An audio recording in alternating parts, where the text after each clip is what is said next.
Welcome into another edition of The Session with Londa and David. My name is David Austin. I'm Londa Sherwood Austin. Welcome back. You look very Western today. Yeehaw. I feel like you are in the new cast of Yellowstone. Let's go. Because, there's no more Kevin Costner. You know what? They need something new. They do need something new. I'm sick of Beth Dutton. I'm sick of her. That's just the truth. She's whiny. Her whiny, pouty, and angry. I'm over it. You're done with Am that. I still watching? Yes, of course. Is it causing you a bunch of stress? No. I know it did the first season we watched it. When she got into that bar fight, it was very stressful for you. I remember that. Oh, I don't remember. You did not like that. But we hung in there. There are going to be no spoilers. We're not here to talk about Yellowstone. That is not this podcast. The Session with Londa and David is a business-focused podcast that we focus on the top 3 things in our line of work. And Londa, what are those? Retail sales, restaurants, and real estate, really. And What were you going to say? Nothing. You were going to say something. Go ahead. Well, we're focusing less on. I'll just be honest. Who can focus on restaurants and retail sales in this economy? Right. Yeah. I mean, listen. I have a ton of allergies, and you take that, and then you add in the cost of eating out, and the best restaurant in town is my kitchen. I agree with that. You know what I mean? So, yes. We used to do a lot of restaurant reviews, and frankly, we just don't have a lot of material to do reviews for restaurants anymore because I got sick of paying to be sick. Right. Right? That's right, because you have a very sensitive little tummy, I do. tum-tum. It is. And so you don't have the freedom right. to go just willy-nilly right. anywhere. You've got to kind of vet it. Keep it clean. I will say the bar review no one asked to hear. We went to the grand opening of Salud. That's right. In Richland, Washington last week. Salud.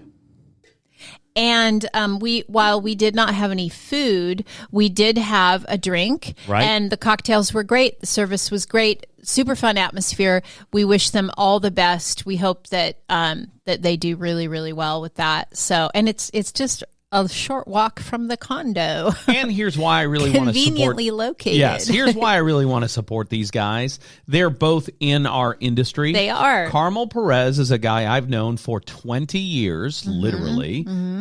His handle's Carmel the One. He's now a lender with, I think, Cross Country Mortgage is Mark Manthei's organization. I don't know. It's none of my business. I'm explaining it. He works there. And he and I have been friends forever, so much so that we've been friends since he was doing fleet sales, selling Ford trucks out of the Ford dealership to businesses. Right. I love that guy. Yeah. So I am betting on their success. And Jesus Ornelius is the other partner in the business. Now known as Martinez. Yep, and I don't know what happened there. And that's fine. That's fine. It's none of our business. Right. I've known him for years and years and years as well because he's a real estate agent. Right. So both guys that I really enjoy as individuals and want to support them in their new endeavor. So that's why I'm a huge fan of Salud. And if it sucked, I'd say the same stuff because I really like those guys. Yeah. You know what I mean? We did have wings there one other night and the wings were great. It's just what you expect from bar wings. Yeah, bar food. And, it's a nice location with good people. There are some systems that they will improve over time. Yeah. But I couldn't be happier for those guys and wish them all the best. So there you go. There's the if you guys have eaten like good full meals there, let us know. But I did see the nachos and they look like really good bar nachos. Yeah, they do. But we didn't get them. And bar nachos are great. So it's hard to mess that up. So there you go. There's the restaurant review no one asked to hear. It's kind of a bar review no one asked to hear. The drinks were great. I like that. Yeah. Okay, so for me, this is a week that I really have to hit the ground running, and let me tell you why. Oh. Friday, I was in bed sick the whole day. Yeah. I like to get between 10 and 12,000 steps every single day. That's my goal. I'm right now on the day at 5,100 steps, and it's early in the day. Yeah. So I will for sure hit my goal today. I took 412 steps on Friday. That's it. Yeah, you were in bed for steps. like 20 I was in bed hours. the entire day. Never have I been in bed consistently for 20 hours before. You went to bed Thursday night. Right. You were up for about an hour Friday morning. Mm-hmm. You went back to bed. You were up for about an hour Friday night. Right. Maybe 2. Went back to bed. Right. But it was crazy. Saturday morning, you woke up, brand new. And I said to you on Friday night, still feeling terrible, it's my goal to wake up tomorrow like nothing ever happened. That's right. And I woke up like nothing ever happened. Yeah. And I don't know what I attribute that to. Because you rested. You let your body rest and heal. And the person who loves you gave you bone broth and vitamin C and all the stuff that all my And you took all of our business appointments remedies. all day Friday. It was crazy. I mean, you had like a we don't often do this 11-hour workday. We often do everything together. Right. But that day, we were double booked a couple of different times throughout the day because there's 2 of us. We can go 2 different directions. And then you were sick. And so I was double booked all day trying to juggle all that stuff. And it ended up being a really good day, though. I'm glad. It was really good. We had a Christmas open house here at the real estate office. Yeah. I did deal with some borrower clients over the phone, and that counts in my 4 hours of not being in bed, even though I was in bed while I was talking to those people. But yeah, I got to tell you, I lost so much time in that 24-hour period that I have like 6 work days to make up today. And it's Monday, so there you go. Yep. So that's why today is a hit the ground running day for me. Yeah. Yep. Yeah. So what are we talking about on today's show? Normally we don't have any kind of plan. Yeah. So I would say right now, it's the second week of December. Right.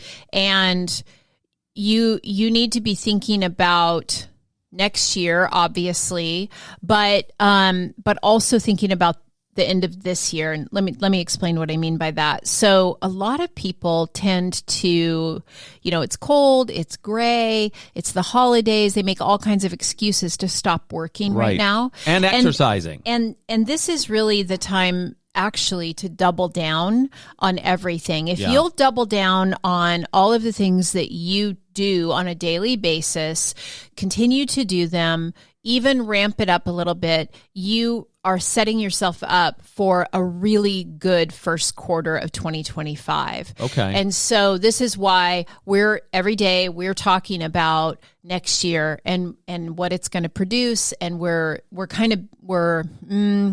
me use this kind of metaphor. We're kind of tilling the ground, right? Okay. We're tilling the ground and we're planting the stuff and we're planning next year's crop. If you think of it that way, this is the time to do that. We're repairing all the equipment. And so it's all the foundational stuff. We're getting the database cleaned up, right? We're making sure if there's a missing address that we've got the address, or if there's a missing phone number or email, we're getting that. We're going through all the files and putting the people who need to be in the database who aren't already in there. We're getting our buyer, not buyer packet, buy guide, all dialed in for next year, looking the way we want it to look, saying the things we want it to say. The seller guide, same thing, dialed in. So whatever the basics are for your business, make sure you've got them dialed in right now. It is not yet time to do your continuing education. A lot of people will like, oh, it's slow, I'll do my clock hours. Sure. Don't do that yet. Don't do that yet. That's what the first 2 weeks of January is for. So lay it in now. Not right now. Yeah. Our daughter Caitlin planted 500 tulip bulbs. I know. I can't wait to see them. And one's already sprouted. It's weird. It's got a tail, she said. She is literally... That was the cat. She was making a joke about the cat being in the box. I gotcha. I didn't see that. Yeah. I can't see. If you didn't click the picture and zoom in on it, you didn't know that she was making a joke about the cat. No, I just saw one had some stuff sticking up out of the ground. And so I thought, oh, one's already sprouting. So anyway, here's what I'm trying to say. If you sow the seeds now, it's just like planting trees. You do it in the fall. You don't do it in the summer. You do it in the fall, and that way the seeds can germinate and grow during this coldest time of the year, and they're protected by an ice cover if it freezes. I mean, it's awesome. So that's what people need to be doing. Now, last week's show, we talked about how we only touched on consumer sentiment and where the market was going, and we said we'd talk about it again on this episode. Yeah. Let's do that. Consumer sentiment is up, up, up. All of the numbers about holiday shopping, up, up, up. Yeah. All of the numbers about the economy, people are pretty excited about what's going on. The stock market is excited about what's going on. The news story is the Eras Tour ended on Sunday, and so that's done. That was, 2.5 years of Taylor Swift going around 5 different continents. A year and a half. And 50 cities. And the numbers say she's contributed $7 to $8 billion to the economy. Mm-hmm. Preliminary Black Friday shopping was $10 billion. Preliminary numbers. Yeah. We don't have final numbers, right?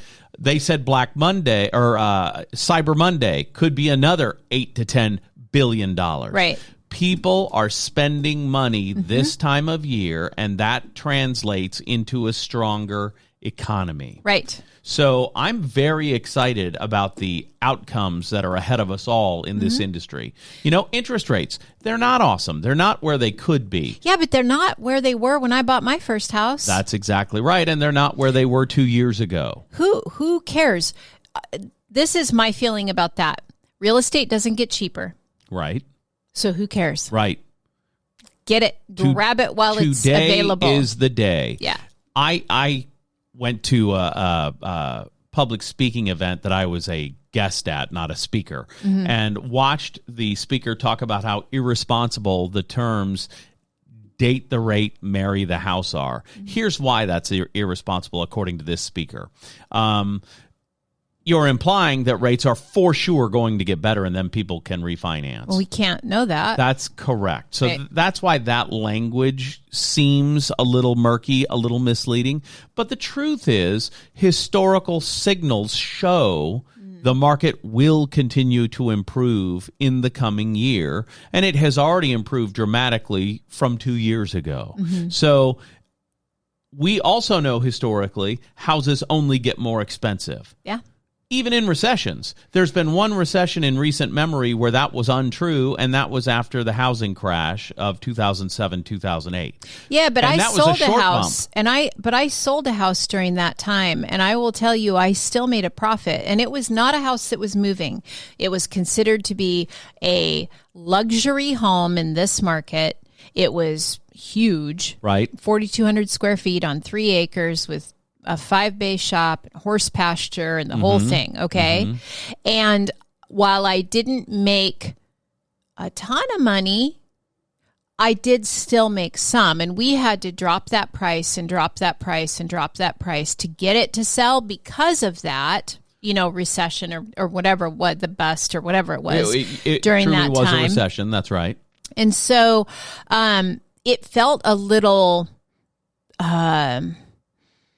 I felt a little defeated at the time. This was before I was in real estate. So, I didn't have the knowledge that I have now. I would have done it different. But anyway, but we still came out ahead. Right. Right? Even in that. And we only owned the house for 2 years. Sure. And so. Well, and I can tell you this.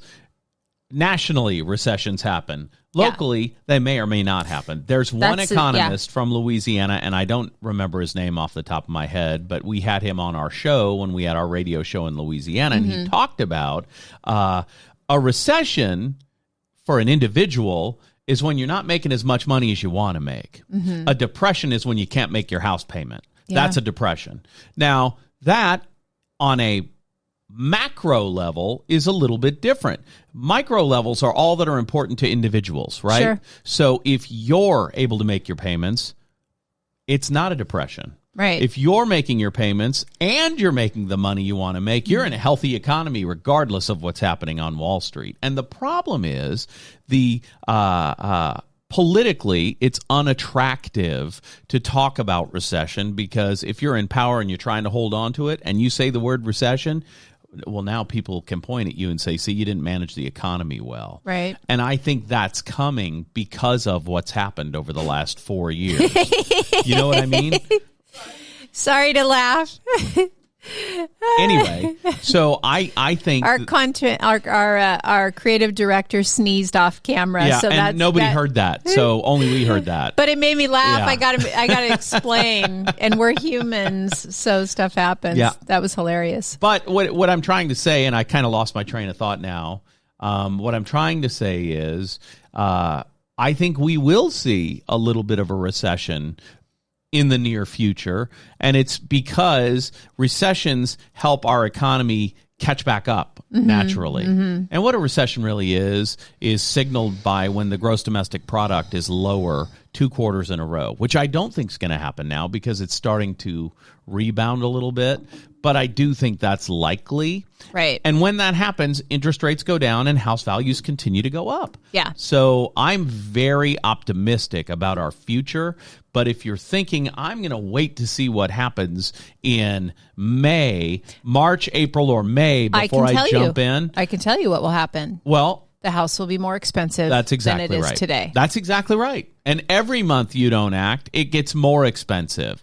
And because people don't understand how the market really works, a lot of realtors don't understand how the market really works. And they say things to their clients like, you know what, it's December and kind of ugly outside, and we'll just have to redo pictures. I think we should wait till it's pretty. And that's a mistake because you're setting them up to fail in the future because every month houses are more expensive. And that's such a pet peeve of mine because the most serious buyers and sellers are on the market through the holidays. Right. So why not deal with the most serious people? They're the most serious about selling. They're the most serious about buying.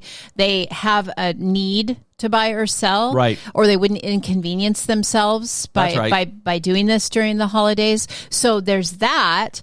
And then you don't have these, if you're a buyer, you're not going to be dealing with sellers that are like, well, we don't have to sell. We just, we're testing the market to see if you don't have to deal with any of that. Right. If you're a seller, you don't have to deal with fickle buyers, right? Sure. They have a need if they're shopping right now. So I would say that. The other thing, though, is there a slimmer chance of you finding the right property or selling your property over the holidays? I mean, statistically, maybe, but there's a 0% chance of it if you're not out there. That's exactly right. And if you're... let me finish that thought. Okay. Like for sellers, the idea, I hear this a lot, the idea of, well, we're thinking about taking it off the market through the holidays and putting it back on the market in the spring. Right. Okay. Any realtor worth their salt can explain 167 days on market because every consumer says, well, it's been on the market that long, which by the way, isn't that long. What's wrong with it? Well, there's nothing wrong with it. There's a million things that could contribute to that, sure. Right? So any realtor, like I said, worth their salt can explain or at least give some kind of context for why a home might be on the market longer than what your average consumer thinks is acceptable. And again, there's 0% of it selling if it's not on the market. Yeah. Like we have few enough homes available for the buyers that we have. Please don't take those houses off the market over the winter. Right. We have to sell something. Right. Because we have buyers who need to buy. And if you're a consumer and you don't believe it, here's what I'm going to tell you. When's the last time you walked into Walmart and said, you know what, my kid needs a new notebook and a new backpack? Well, you really should wait till August or September because that's when the sales happen. Right. That's not a thing any Walmart person would say. They'd say, oh, go to aisle 10 because aisle 10's where that is. Why do people self-sabotage when it comes to things they don't understand? But they don't self-sabotage about things that just make sense to them. Nobody has ever said these words. Man, my cousin got an air fryer and he says he loves it.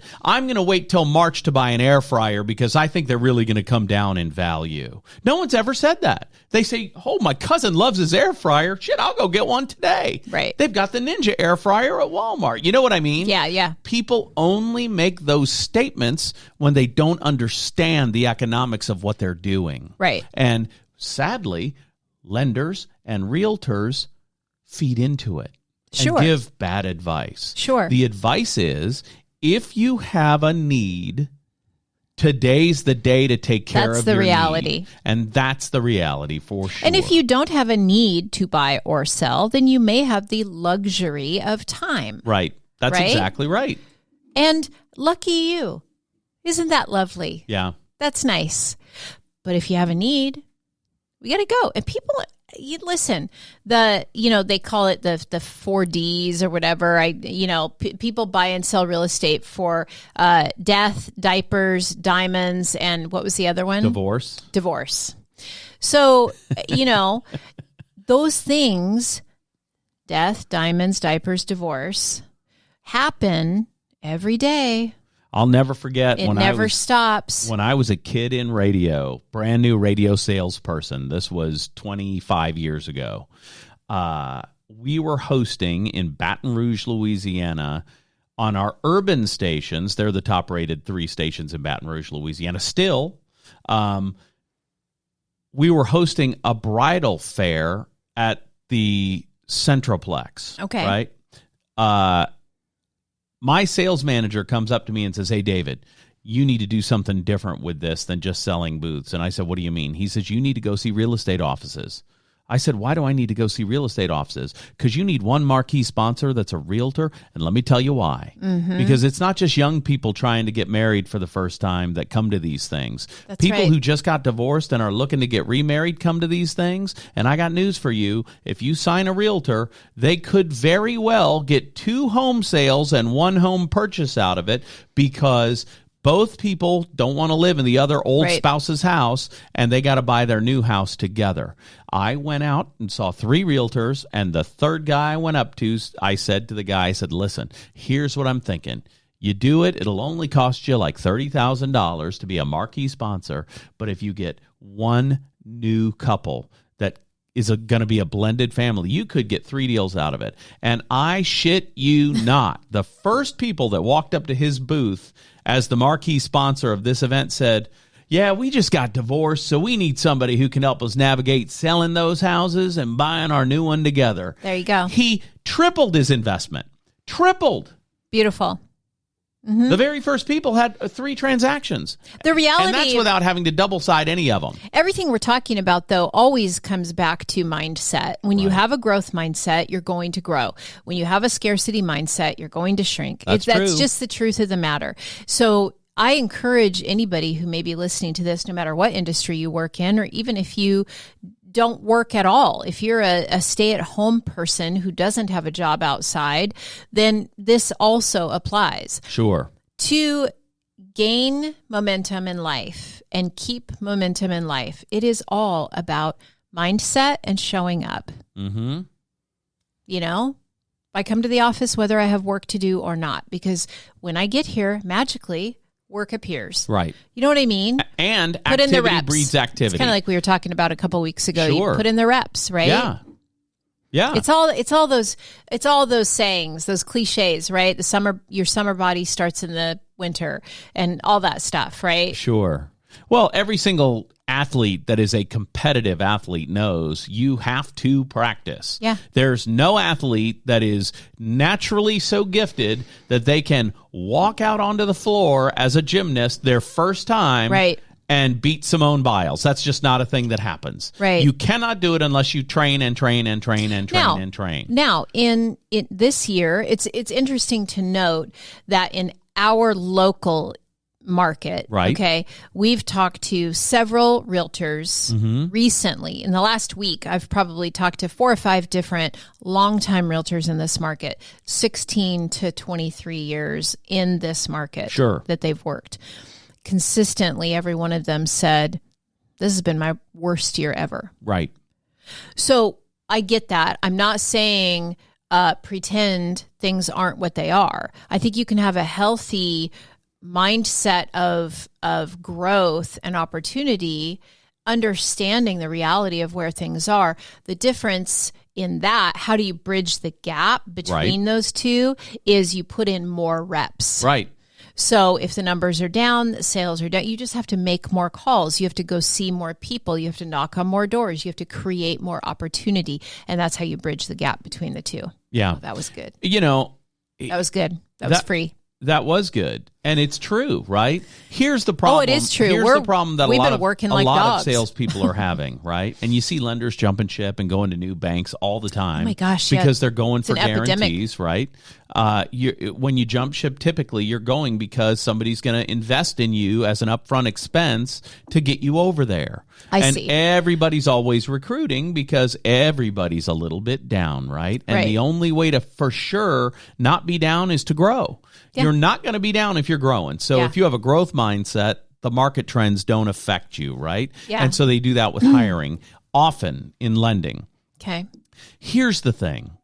If you're doing the same stuff and the market's different, you'll get worse results. So when the market isn't as good, you've got to do more stuff or different stuff. Right. If all you have done for the last 10 years in real estate is sit back at a model home and wait for people to walk in and you've made all kinds of money, that's spectacular. Congratulations. I bet your year this year is not as good. Mm-hmm. Now, if you have diversified and gone and gotten additional builder partners, I bet you're doing pretty okay this year. But it's about doing more to do the same numbers. Yeah. Because the market's exactly what I'm saying. The pie has gotten smaller.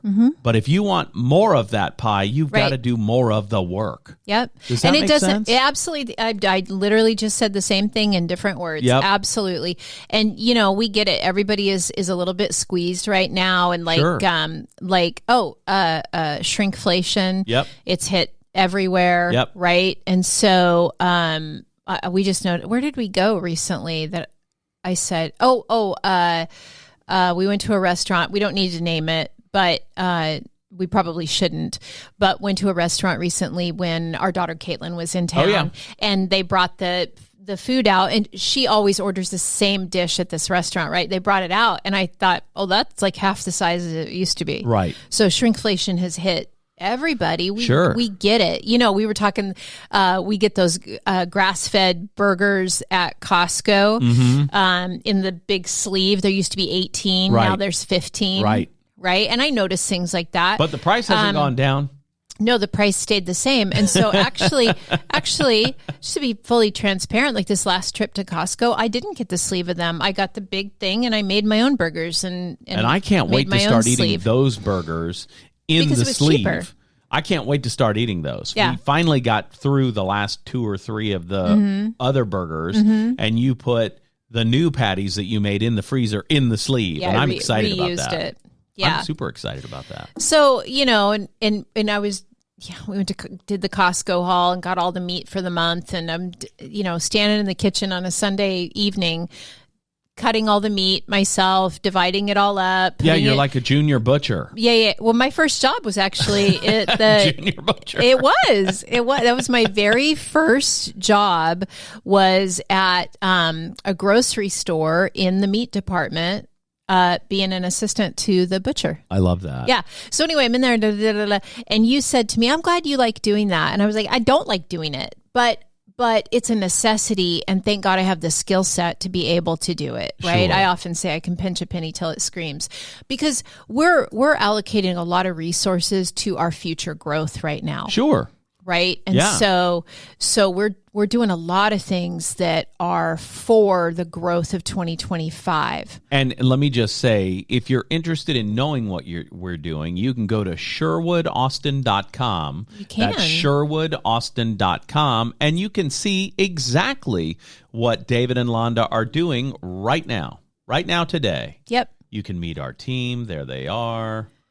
All the things. Here's what we offer. Real estate transactions, lending solutions, the session with Londa and David, and we have a property showcase. One thing that you might be interested in checking out is, I really like this on our site. And if you're just listening to the podcast, you should go over to YouTube and I don't think they can read that, though. But no. But I want to point this out. Yeah. So there's a section on here, if you scroll down the front page, called What We Do. Right. And it's what do realtors even do? It's more than unlocking doors. And we actually go through kind of bullet point a lot of the things that we do for people that that consumers don't realize, I think. And this is just the tip of the iceberg, by the way. That's right. But I spent last week negotiating. I'm still in negotiations over a deal right now. We're in inspection negotiations. Love that.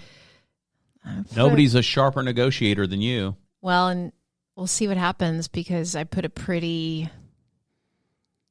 going to be a pretty hard hit to the seller for this buyer. I mean, it was a pretty strong ask. So we'll see how it comes out. Okay. I'm confident.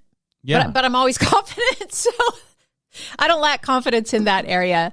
In a lot of other areas, and I've been very open and vulnerable on this podcast talking about where I do lack confidence but in that area, real estate negotiations, no. Well, you're a force of nature, and that's how I describe you and how I describe me, right? For sure. I am certain, and you can say I'm overly optimistic. I am certain that my actions can change the outcome positively in every situation in my life. I believe that. I'm certain of it, and that's why I say I'm a force of nature. Right. You're the same way. Yeah. And I think you do it differently, though. I think you are unconsciously competent. I don't think you know that about yourself, but you slip into that mindset and it just happens, and you are indestructible. What I love moving people forward. Mm-hmm. Like if you've got a dream, you've got a vision, or you've got the opposite, you've got something that's really uncomfortable and really dragging you down. Let's get you to a place where we move you forward and just get you on with your life. And I kind of approach real estate that way, right? Let's just get you on with your life, because you know what? Life can be pretty damn good. That's right. And sometimes you just got to let go of this or let go of that, move forward, let go of that house, move to another one. It's a big deal. Your space matters. And so I love moving people forward. In the words of Vanilla Ice, if you've got a problem, I'll solve it. Check out the hook while my DJ revolves it. That was me hitting the outro music after I said that. I think it worked well. I think it was a major market segue. That was great. I liked it. I liked it a lot. So SherwoodAustin.com. Also follow Londa Sherwood Austin on social media. Also David Austin, The Session with Londa and David on YouTube. That's exactly right. You can just Google The Session with Londa and David and you'll get all kinds of opportunities for it. It's everywhere. There you have it, and there it is. For Londa Joanne Sherwood Austin, who looks like she's in the cast of Yellowstone this week, my name is David Austin, and this has been another edition of The Session with Londa and David. We'll see you again next week, and coming, the look of The Session's going to change. I just previewed it with the team in this room, and I'm very excited about what's going to happen. I don't know about this, y'all. And you'll have to stay tuned. We're going to look less like we're doing a radio show and more like we're just having a conversation. We'll see you next week.